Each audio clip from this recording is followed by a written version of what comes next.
چجوری من دارم توی این خونه زندگی میکنم. خدا این آشپزخونه منه، ببینید به چه وضع اوضاعیه. اینجا الان رسیدم غذا داغ کردم میخوام بخورم.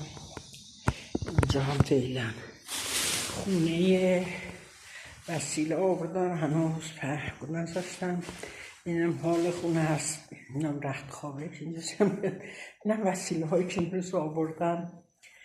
دیگه چیکار کنم، هوا سرده، رخت خواب رو آوردم که اینجا سکونت کنیم فعلا تا آب بردش بیا، تا مصاحب این خونه بشیم.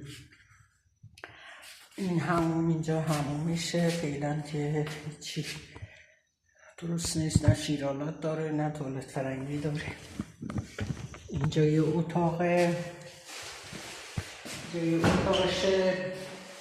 فعلا وسیله همینطور آوازه ریختیم، هیچ کاری نمیتونیم بکنیم، نه آب داره نه برق داره. یه مقدار وسیله جزوی آورده اینجا نشستیم تا بیام آب و برقشو بس کنم. اینم یه اتاقه، پنجرهاش، اینم بالکونه. چند روزه نبودم اون خونه، این تخم مرغای من خراب شدن. تخم مرغ گذاشته بودم اینجا، هوا خونه که سرعت. اینا هم بالکونشه. این هم همسایه های بنده خدای ما هستن که نه برق دارن نه آب دارن، هنوز هیچ که نیومده، همشون هم مستاجرن. ای بابا، این هم از زندگی خانه دوشی من.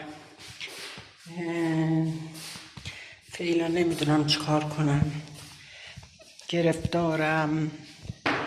اینم پنجره حال، اینم رفت خوابایی که شب اینجا میخوابیم.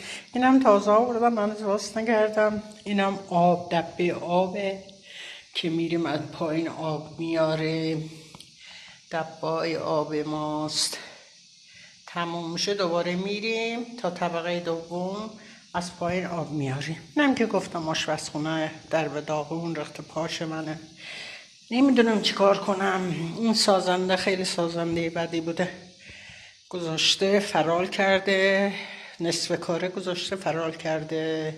نه آبی نه برقی نه گازی نه آسانسوری نه پله، نرده پله‌ای نه نرده بالکونی، هیچی کامل نکرده، گذاشته در رفته، پولای مردم رو گرفته. هر واحده به چند نفرم فروخته، خدا رو شکر واحد ما که فعلا معارض